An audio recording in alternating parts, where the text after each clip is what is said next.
MCC round 1 final ரிசல்ட்டில் உங்களுக்கு seat allot ஆயிருக்கா? Result check பண்ணிவிட்டு மட்டும் விட்டுறாதீங்க. ஃப்ரீஸ் ஆர் ஃப்ளோட்டில் எதை வந்து நீங்கள் செலக்ட் பண்ணுற மாதிரி இருக்கும், யார் காலேஜுக்கு ஃபிசிக்கலாக ரிப்போர்ட் பண்ணணும், யார் வந்து ஆன்லைன் ப்ராசஸ் வந்து கம்ப்ளீட் பண்ணலாம், முக்கியமாக எந்த கேண்டிடேட்ஸ் வந்து ஃப்ரெஷ் அட்மிஷன் லெட்டர் வாங்கணும், இந்த ப்ரொசீஜர்ஸை நான் கம்ப்ளீட்டாக இந்த வீடியோவில் எக்ஸ்பிளைன் பண்ணியிருக்கேன். ஸோ இதெல்லாம் வந்து நீங்கள் கம்ப்ளீட் பண்ணல அப்படின்னா அலாட்டட் சீட் வந்து கேன்சல் ஆகிற ரிஸ்க் கூட இருக்குது.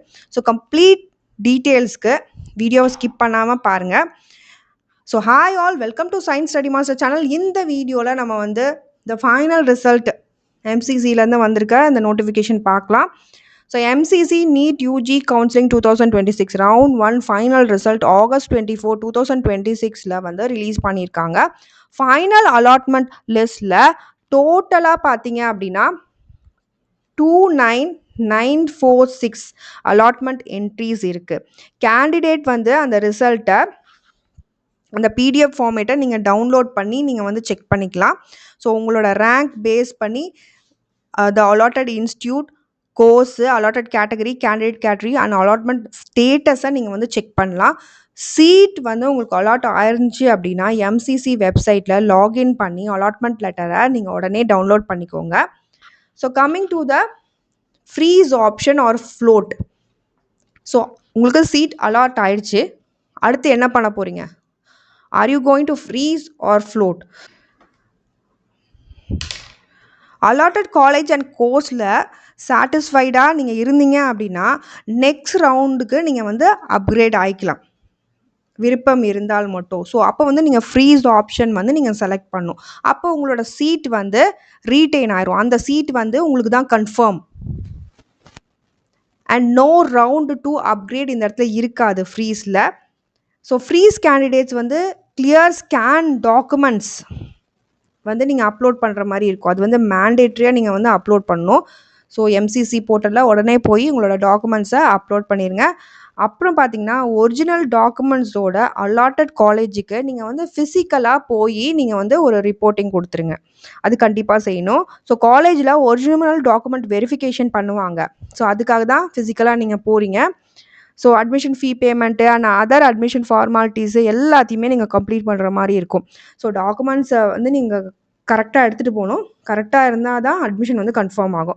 ஸோ டாக்குமெண்ட்ஸில் ஏதாவது மிஸ்மேட்ச்சு, இன்கரண்ட் சர்டிஃபிகேட்டு ஆர் எலிஜிபிலிட்டி ப்ராப்ளம் இருந்தால் அட்மிஷன் உடனே கேன்சல் பண்ணிடுவாங்க. ஸோ அதை வந்து செக் பண்ணி எடுத்துகிட்டு போய்க்கோங்க. ஃப்ளோட் ஆப்ஷன் யார் செலக்ட் பண்ணணும்? ஸோ அலாட்டட் சீட் வந்து நீங்கள் வச்சுக்கணும், ஆனால் வந்து எனக்கு இதோட பெட்டராக சீட் வேணும்னு நினைக்கிறவங்க ஸோ வந்து நீங்கள் அதை ரீட்டைன் பண்ணிக்கலாம் அந்த சீட்டை, அது வேறு யாருக்கும் போகாது. ஸோ ரவுண்ட் 2ல் இன்னும் ஒரு பெட்டர் காலேஜுக்கு நீங்கள் வந்து ட்ரை பண்ணலாம், அதுதான் வந்து float option. So you are retaining the seat, round 2ல் you are also upgrading to a better college. Okay, அதுக்கு பேர் தான் ஃப்ளோட். அப்போ நீங்கள் ஃப்ளோட் ஆப்ஷன் செலக்ட் பண்ணலாம். ஃப்ளோட் கேண்டிடேட்ஸ் வந்து எம்சிசி போர்ட்டலில் அப்கிரேடேஷன் வில்லிங்னஸை ஆன்லைனில் சப்மிட் பண்ணுங்கள். ரிக்வயர்ட் டாக்குமெண்ட்ஸை கிளியராக ஸ்கேன் பண்ணி எம்சிசி போர்ட்டலில் நீங்கள் அப்லோட் பண்ணணும். ஸோ டாக்குமெண்ட் அப்லோட் உங்களுக்கும் மேண்டேட்ரி தான். நான் ஃப்ளோட்டில் தானே இருக்கேன், எனக்கு டாக்குமெண்ட் நான் அப்லோட் பண்ண தேவையில்ல, அப்படி கிடையாது. நீங்கள் வந்து டாக்குமெண்ட்ஸ் கண்டிப்பாக அப்லோட் பண்ணணும், ஆனால் ஃபிசிக்கலாக நீங்கள் போய் இப்போ காலேஜில் வந்து ரிப்போர்ட் பண்ணணும் அப்படின்னு இல்லை. ஆனால் அந்த சீட் வந்து you can retain, that's it. Float candidates பார்த்தீங்கன்னா இந்த ஸ்டேஜில் ஃபிசிக்கல் டாக்குமெண்ட் வெரிஃபிகேஷனுக்காக அலாட்டட் காலேஜுக்கு போக வேண்டிய அவசியம் கிடையாது. அலாட்டட் காலேஜ் அத்தாரிட்டிஸ் வந்து அப்லோடட் டாக்குமெண்ட்ஸை ஆன்லைனில் வெரிஃபை பண்ணிக்குவாங்க. So they will do this online verification for you. So documents பிளர்டாக இருந்தாலோ, சர்டிஃபிகேட் இன்கரெக்டாக இருந்தாலோ, கேட்டகரி கிளைமாக மிஸ்மேட்ச் ஏதாவது இருந்தாலோ, ஆர் ரிக்வயர்ட் டாக்குமெண்ட் ஏதாவது மிஸ் ஆனாலோ காலேஜ் அத்தாரிட்டிஸ் வந்து குவாயரி ரேஸ் பண்ணுவாங்க. நீங்கள் வந்து திருப்பி அதை அப்லோட் பண்ணுற மாதிரி இருக்கும். கேண்டிடேட் வந்து எம்சிசி போர்ட்டலில் document verification status and college race பண்ணுற குவாயரிஸை ரெகுலராக செக் பண்ணுங்கள். ஏதாவது குவாயரி வந்துச்சு, ஸோ இது சரியில்லை அப்படின்னு ஆன்லைனில் உங்களுக்கு வந்துச்சு அப்படின்னா கரெக்டட் டாக்குமெண்ட்ஸை முடிஞ்ச வரைக்கும் உடனே வந்து ரீஅப்லோட் செய்யுங்க.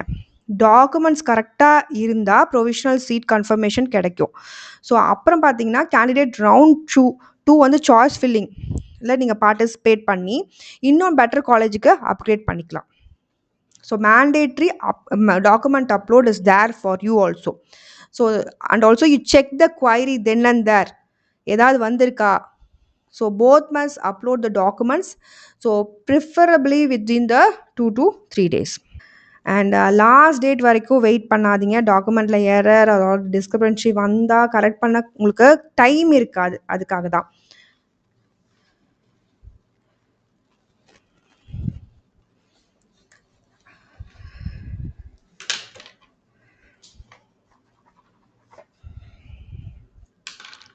நெக்ஸ்ட்டு ஒரு இம்பார்ட்டண்ட்டான இன்ஸ்ட்ரக்ஷன் வந்து மென்ஷன் பண்ணியிருக்காங்க இந்த ஃபைனல் அலாட்மெண்ட் ரிசல்ட் பிடிஎஃப்பில். So same institution and same கோர்ஸில் கேண்டிடேட்டோட கேட்டகரி ஆர் ஏதாவது கோட்டா சேஞ்ச் இருந்தால் கேண்டிடேட் அலாட்டட் இன்ஸ்டியூஷன்லேருந்து ஆன்லைன் ஜென்ரேட்டட் ரிலீவிங் லெட்டர் வந்து நீங்கள் வாங்கணும். So you must get a relieving letter. So அப்புறம் பார்த்தீங்கன்னா change category or changed quota சீட்டை ஃப்ரெஷ் அட்மிஷனில் வந்து நீங்கள் கம்ப்ளீட் பண்ணணும்.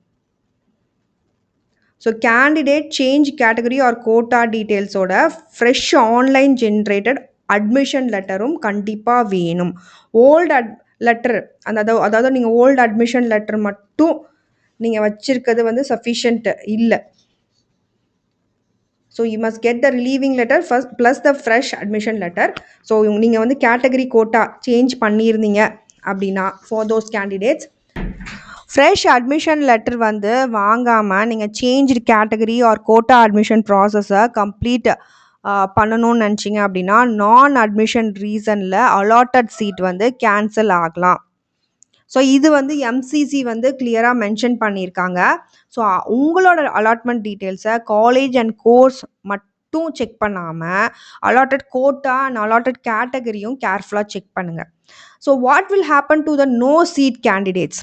ஸோ ரவுண்ட் 1ல் சீட் அலாட் ஆகாமல் இருக்க கேண்டிடேட்ஸ் வந்து ஒரி பண்ண தேவையில்ல. ஸோ ரவுண்ட் 1ல் ஆல்ரெடி ரிஜிஸ்டர் பண்ணி சீட் அலாட் ஆகாத கேண்டிடேட்ஸ் ரவுண்ட் 2க்கு மறுபடியும் ரிஜிஸ்ட்ரேஷன் பண்ண தேவையும் இல்லை. நீங்கள் பார்த்தீங்க அப்படின்னா டைரெக்டாக ரவுண்ட் 2ல் யூ கேன் பார்ட்டிசிபேட். ரவுண்ட் 1ல் சப்மிட் பண்ண ஓல்டு சாய்ஸஸ் இருக்கும் இல்லையா, ஸோ அதை மட்டும் வச்சு ரவுண்ட் 2 அலாட்மெண்ட் ப்ராசஸ் பண்ண மாட்டாங்க. அதையும் ஞாபகம் வச்சுக்கோங்க. Eligible candidates round 2 choice filling பீரியடில் பார்த்தீங்கன்னா அந்த சாய்ஸ் ஃபில்லிங்னு ஒரு பீரியட் வந்துச்சு இல்லையா, ஸோ அதில் நீங்கள் ஃப்ரெஷ் சாய்ஸஸை திருப்பி வந்து சப்மிட் பண்ணணும். ஸோ அப்படி சப்மிட் பண்ணல அப்படின்னா ரவுண்ட் சீட் அலாட்மெண்ட்டை வந்து கன்சிடர் பண்ண மாட்டாங்க. ஸோ அதை பண்ணணும். ரவுண்ட் 2 சாய்ஸ் ஃபில்லிங் வந்து ஸ்டார்ட் ஆகும்போது clear vacancies and virtual vacancies, newly added seats and round 1 allotted closing rank பேட்டர்னை செக் பண்ணிவிட்டு நீங்கள் சாய்ஸ் ஃபில்லிங் பண்ணுங்கள். ஸோ இப்போ வந்து next how to use the final allotment result. இப்போ ஒரு ஃபைனல் அலாட்மெண்ட் ரிசல்ட் இங்கே கொடுத்துருக்காங்க ஒரு பிடிஎஃப் ஃபார்மேட்டில் இல்லையா, ஸோ அதை எப்படி யூஸ் பண்ணுறது?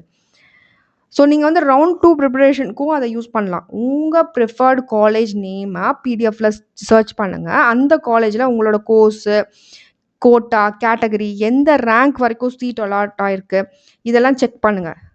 இதை வந்து ரவுண்ட் 1 அப்ராக்சிமேட் க்ளோசிங் ரேங்க் பேட்டர்னாக நீங்கள் யூஸ் பண்ணலாம். ஆனால் இது official marks based cut off table இல்லை. Open category, OBC, EWS, SC, ST, பிடபிள்யூடி, institutional quota, all India quota and deemed university சீட்ஸை மிக்ஸ் பண்ணி கம்பேர் பண்ணக்கூடாது. ரவுண்ட் 1 க்ளோசிங் ரேங்க் ரவுண்ட் 2லேயும் எக்ஸாக்டாக சேமாக இருக்கும்னு கேரண்டி இல்லை. ரெசக்னேஷன், நான் reporting, upgradation, newly added seats and available vacancy பேசிஸில் ரவுண்ட் 2 க்ளோசிங் ரேங்க் இன்க்ரீஸும் ஆகலாம் இல்லை டிக்ரீஸும் ஆகலாம். So remember that. ஸோ கரண்ட்டாக எம்சிசி பப்ளிஷ் பண்ணியிருக்க ரவுண்ட் 1 ஷெட்யூல் படி reporting and the joining date will be August 31st, 2026. இது வரைக்கும் டைம் இருக்குது. ஃபைனல் ரிசல்ட் டிலே ஆன பிறகும் பார்த்தீங்க அப்படின்னா ரிப்போர்ட்டிங் டேட் எக்ஸ்டென்ஷன் அப்படின்னு வந்து ஒரு செப்ரேட்டாக நோட்டீஸ் வந்து இது வரைக்கும் சொல்லலை எதுவுமே. So this is the final date. ஆனால் MCC schedule or reporting instruction எப்போ வேணாலும் வந்து ரிவைஸ் ஆகலாம். ஸோ டேட் ரிவைஸ் ஆகிட்டே தான் இருக்குது. அதனால் அஃபிஷியல் எம்சிசி வெப்சைட்டை டெய்லி செக் பண்ணுங்கள். August 31 வரைக்கும் உங்களுக்கு டைம் இருக்குது. ஆனால் வந்து அது வரைக்கும் லாஸ்ட் மினிட் வரைக்கும் வெயிட் பண்ணாதீங்க. ஸோ ஃபைனலாக சீட் அலாட்மெண்ட் உங்களுக்கு ஆயிருந்துச்சு அப்படின்னா அலாட்மெண்ட் லெட்டரை டவுன்லோட் பண்ணுங்கள். ஃப்ரீஸ் ஆர் ஃப்ளோட் ஆப்ஷனை கேர்ஃபுல்லாக செலக்ட் பண்ணுங்கள். ஃப்ரீஸ் ஆர் ஃப்ளோட் 2 கேண்டிடேட்ஸும் நெசசரி டாக்குமெண்ட்ஸை எம்சிசி போர்ட்டலில் அப்லோட் பண்ணுங்கள். Float candidates document verification query வந்துச்சு அப்படின்னா போர்ட்டலில் செக் பண்ணிகிட்டே இருங்க. கேட்டகரி ஆர் கோட்டா சேஞ்ச் உங்களுக்கு ஆயிருந்துச்சு அப்படின்னா online generator relieving letter and fresh admission letter வாங்க மறக்காதீங்க. கண்டிப்பாக ரவுண்ட் 1ல் சீட் அலாட் உங்களுக்கு ஆகலை சப்போஸ் அந்த கேண்டிடேட்ஸ் அப்படின்னா ரவுண்ட் 2க்கு ஃப்ரெஷ் ரெஜிஸ்ட்ரேஷன் உங்களுக்கு தேவையில்லை. ஆனால் ஃப்ரெஷ் சாய்ஸ் ஃபில்லிங் வந்து இருக்கும். So that will be fresh for you. அதை வந்து பழசே யூஸ் பண்ணிக்க மாட்டாங்க. So official website that is MCC அதில் வர லேட்டஸ்ட் நோட்டீஸ் அண்ட் ஷெட்யூலை மட்டும் ஃபாலோ பண்ணுங்கள். So that's it. Hope this video was helpful for you. Thanks for வாட்சிங் மை வீடியோ. இந்த வீடியோ உங்களுக்கு பிடிச்சிருந்தா லைக் பண்ணுங்கள், ஷேர் பண்ணுங்கன்னு கண்டிப்பாக கமெண்ட் பண்ணுங்கள் கமெண்ட் செக்ஷனில். Happy learning to you all. Thank you.